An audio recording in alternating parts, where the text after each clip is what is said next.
저는 3년 동안 매일 성경을 읽었습니다. 새벽 5시에 일어나서 1시간씩 말씀을 읽었죠. 성경 통독도 여러 번 했고 읽은 장수를 기록하며 뿌듯해했습니다. 그런데 어느 날 문득 깨달았습니다. 제 삶은 전혀 변하지 않았더군요. 여전히 같은 죄에 넘어지고 같은 걱정에 시달리고 같은 패턴을 반복하고 있었습니다. 그때 야고보서를 읽다가 충격적인 구절을 발견했습니다. 야고보서 1장 22절에서 이렇게 경고하고 있었습니다. 너희는 말씀을 행하는 자가 되고 듣기만 하여 자신을 속이는 자가 되지 말라. 순간 머리를 망치로 맞은 것 같았습니다. 저는 3년 동안 성경을 읽은 게 아니라 글자를 훑고 있었던 겁니다. 하나님의 말씀을 마치 할 일 목록처럼 체크하고 있었던 거죠. 성경을 읽는 것과 성경이 나를 변화시키는 것은 완전히 다른 일이었습니다. 오늘 영상에서 5가지를 나누려고 합니다. 왜 성경을 읽어도 변화가 없는지, 읽기와 묵상과 적용이 어떻게 다른지, 그리고 말씀이 진짜 삶을 바꾸게 하는 구체적인 방법을 알려드리겠습니다. 이것은 제가 오랜 시행착오 끝에 발견한 것들입니다.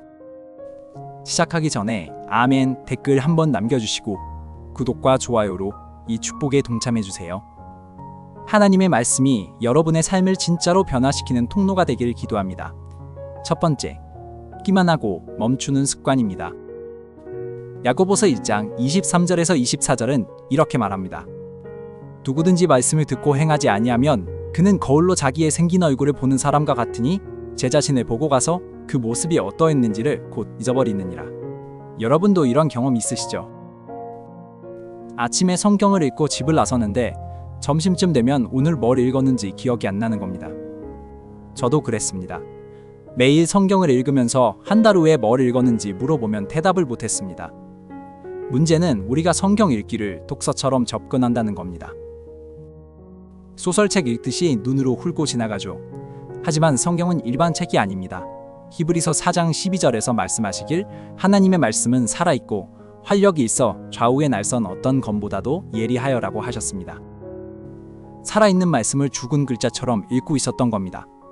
거울을 보고 바로 잊어버리는 사람처럼 우리는 말씀을 보고 바로 잊어버립니다. 이것은 시간 낭비가 아닙니다. 더 심각한 건 자기 자신을 속이는 거라고 야고보서는 경고합니다. 나는 경건한 사람이야. 나는 말씀을 사랑해. 라고 생각하면서 실제로는 아무 변화도 일어나지 않는 거죠. 읽기는 시작점일 뿐입니다. 거기서 멈추면 안 됩니다. 두 번째, 양에 집착하고 깊이를 포기하는 문제입니다. 시편 119편 97절에서 다윗은 이렇게 고백합니다. 내가 주의 법을 어찌 그리 사랑하는지요. 내가 그것을 종일 작은 소리로 읊조리나이다. 여기서 주목해야 할 단어가 있습니다. 종일 작은 소리로 읊조린다는 것입니다. 다윗은 아침에 한번 읽고 끝낸 게 아닙니다. 하루 종일 그 말씀을 마음에 품고 되새기고 있었습니다. 저는 한때 1년 1 독 플랜에 집착했습니다. 하루에 4장씩 읽어야 하니까 시간에 쫓기며 대충 읽었죠. 오늘 할당량을 채우는 게 목표였습니다. 그런데 다윗의 방식은 완전히 달랐습니다. 그는 한 구절을 하루 종일 씹고 또 씹었습니다. 예수님도 마태복음 4장 4절에서 사람이 떡으로만 살 것이 아니요 하나님의 입으로부터 나오는 모든 말씀으로 살 것이라고 말씀하셨습니다. 떡을 먹을 때 우리는 어떻게 하나요? 빨리 삼키지 않습니다. 씹습니다. 맛을 느끼고 소화시킵니다. 말씀도 마찬가지입니다. 10장을 대충 읽는 것보다 한 구절을 깊이 묵상하는 게 훨씬 낫습니다. 양이 아니라 깊이가 변화를 만듭니다. 오늘부터 속도를 늦춰보세요. 한 구절에 머물러 보세요. 세 번째, 관찰 없이 해석으로 뛰어드는 실수입니다. 잠언 2장 4절에서 5절은 이렇게 말합니다. 네가 그것을 은같이 구하며 감추어진 보배처럼 찾으면 여호와 경외하기를 깨달으며 하나님을 알게 되리니 은을 캐는 사람이 어떻게 하나요? 땅을 대충 훑어보지 않습니다. 천천히 파고 자세히 들여다보고 작은 광맥도 놓치지 않으려고 집중합니다. 성경도 이렇게 읽어야 합니다. 기납적 성경 연구의 첫 단계는 관찰입니다. 본문이 실제로 무엇을 말하고 있는지 자세히 보는 겁니다. 누가, 언제, 어디서, 무엇을, 어떻게, 왜를 질문합니다. 예를 들어 요한복음 11장에 나사로 사건을 읽는다고 해봅시다. 관찰 단계에서는 이런 질문을 합니다. 예수님은 나사로가 아프다는 소식을 듣고 바로 가셨나요? 아닙니다. 이틀을 더 머무르셨습니다. 왜 그랬을까요? 마르다와 마리아는 각각 어떻게 반응했나요? 예수님은 무덤 앞에서 무엇을 하셨나요? 우셨습니다. 이런 세부 사항을 놓치면 본문의 진짜 의미를 놓칩니다. 대부분의 사람들은 나사로 이야기를 읽으면서 예수님이 죽은 사람을 살리셨구나 하고 넘어갑니다. 하지만 관찰하는 사람은 예수님의 타이밍, 감정, 대화 하나하나에서 깊은 의미를 발견합니다. 펜을 들고 읽으세요. 반복되는 단어에 밑줄 치세요. 등장인물의 행동과 말을 표시하세요. 질문을 적으세요.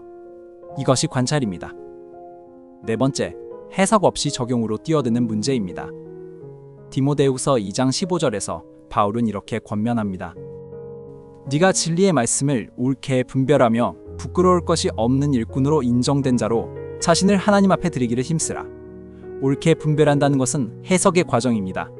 본문이 원래 청중에게 무슨 의미였는지를 이해하는 겁니다. 이 단계를 건너뛰면 성경을 오용하게 됩니다. 예를 들어 볼게요. 여호수아 1장 9절에 강하고 담대하라는 말씀이 있습니다. 많은 사람들이 이 구절을 사업 시작할 때, 시험 볼 때, 도전적인 일을 할 때 적용합니다. 물론 원리적으로 적용할 수 있지만 원래 맥락을 이해하면 더 깊은 의미를 얻습니다. 이 말씀은 여호수아가 모세의 뒤를 이어 이스라엘을 이끌어야 하는 상황에서 주어졌습니다. 하나님이 명하신 사명을 수행하라는 맥락입니다. 자이드이에 그런 단순히 내 목표를 이루라는 게 아니라 하나님의 뜻을 행할 때 담대하라는 겁니다. 해석할 때는 이런 질문을 합니다. 이 본문이 쓰인 역사적 배경은 무엇인가? 원래 독자는 누구였나? 저자의 의도는 무엇이었나? 이 구절이 성경 전체의 맥락에서 어떻게 연결되나? 성경 사전이나 주석을 활용하는 것도 좋습니다. 혼자 추측하지 마시고 신뢰할 수 있는 자료를 참고하세요. 해석 없이 적용하면 하나님의 말씀을 내 마음대로 사용하게 됩니다. 다섯 번째, 적용을 모호하게 하는 습관입니다. 야고보서 1장 25절이 핵심입니다.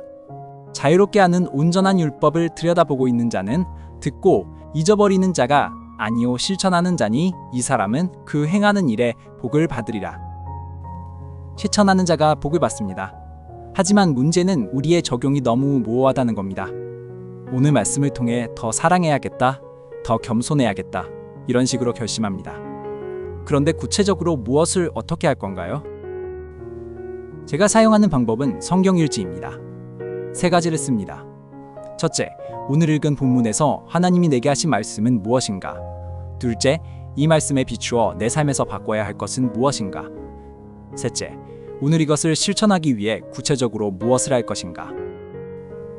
예를 들어 에베소서 4장 26절 해가 지도록 군을 품지 말라를 읽었다고 합시다. 모호한 적용은 화를 덜 내야겠다입니다. 구체적인 적용은 이렇습니다. 오늘 저녁 집에 가서 아내에게 지난주 다툼에 대해 사과하고 화해를 요청하겠다. 차이가 느껴지시나요? 구체적인 적용은 측정 가능하고 실행 가능하고 시간이 정해져 있습니다. 이렇게 해야 말씀이 삶으로 들어옵니다.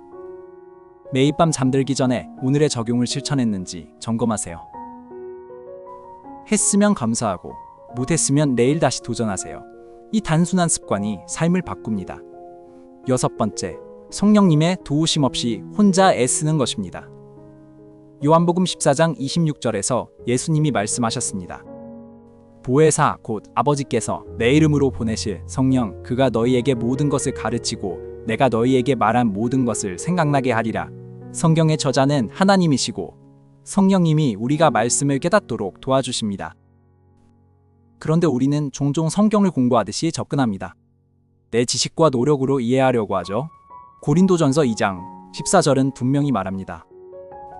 육에 속한 사람은 하나님의 성령의 일들을 받지 아니하나니 이는 그것들이 그에게는 어리석게 보임이요 또 그는 그것들을 알 수도 없나니 그러한 일은 영적으로 분별되기 때문이라. 저도 예전에는 성경 읽기 전에 기도하지 않았습니다. 바로 책을 펴고 읽기 시작했죠. 그런데 습관을 바꿨습니다. 읽기 전에 짧게라도 기도합니다. 성령님, 오늘 이 말씀을 통해 제게 말씀해 주세요. 제 눈을 열어주시고 마음을 부드럽게 하시고 순종할 힘을 주세요. 이 간단한 기도가 모든 것을 바꿉니다. 같은 구절을 읽어도 전에는 보이지 않던 것이 보입니다. 마음에 울림이 있습니다. 적용이 떠오릅니다. 성경 읽기는 영적인 일입니다.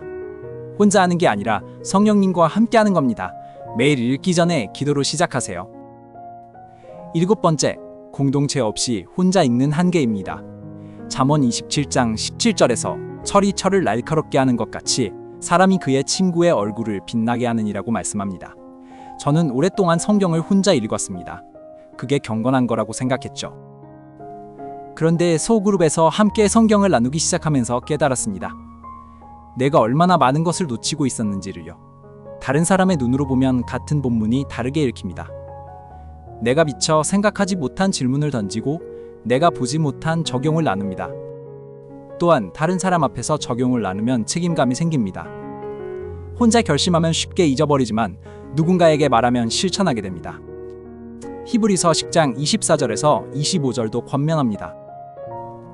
서로 돌아보아 사랑과 선행을 격려하며 의기를 패하는 어떤 사람들의 습관과 같이 하지 말고 오직 권하여 그날이 가까움을 볼수록 더욱 그리하자.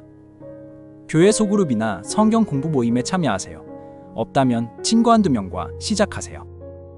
일주일에 한 번이라도 함께 말씀을 나누세요. 혼자 읽는 것과는 비교할 수 없는 성장을 경험하게 됩니다. 정리하겠습니다. 성경을 읽어도 변화가 없는 이유는 읽기에서 멈추기 때문입니다. 읽기는 시작점일 뿐입니다. 관찰하고 해석하고 구체적으로 적용해야 합니다. 성령님의 도우심을 구하고 공동체 안에서 함께 성장해야 합니다. 야고보서의 경고를 기억하세요. 거울을 보고 바로 잊어버리는 사람이 되지 마세요. 말씀을 듣기만 하고 자신을 속이는 자가 되지 마세요. 오늘 도전을 드립니다. 내일 아침부터 성경 읽기 방식을 바꿔보세요. 읽기 전에 기도하세요. 천천히 관찰하세요. 맥락을 해석하세요. 그리고 구체적인 적용 한 가지를 적으세요. 오늘 무엇을 어떻게 할 것인지를요. 일주일만 이렇게 해보세요. 분명히 달라질 겁니다. 오늘 말씀이 마음에 닿으셨다면 지금 바로 이 영상을 카카오톡으로 가족에게, 밴드로 친구에게, 교회 단톡방의 성도들에게 전해주세요. 여러분이 누른 공유 버튼 하나로 누군가는 성경 읽기의 돌파구를 찾게 되고 누군가는 다시 말씀 앞에 앉게 되며 누군가는 삶의 변화를 시작하게 됩니다. 오늘 여러분에게 맡겨진 하나님의 임무입니다. 작지만 결코 가볍지 않은 전도의 사명입니다. 설교단에 서지 않아도 멀리 가지 않아도 여러분은 지금 이 자리에서 주님의 동역자가 될 수 있습니다. 하나님의 말씀이 여러분의 삶에 살아 역사하시길 기도합니다. 읽기에서 멈추지 않고 삶으로 흘러가는 말씀의 능력을 경험하시길 축복합니다. 하나님의 은혜가 함께 하시길 빕니다.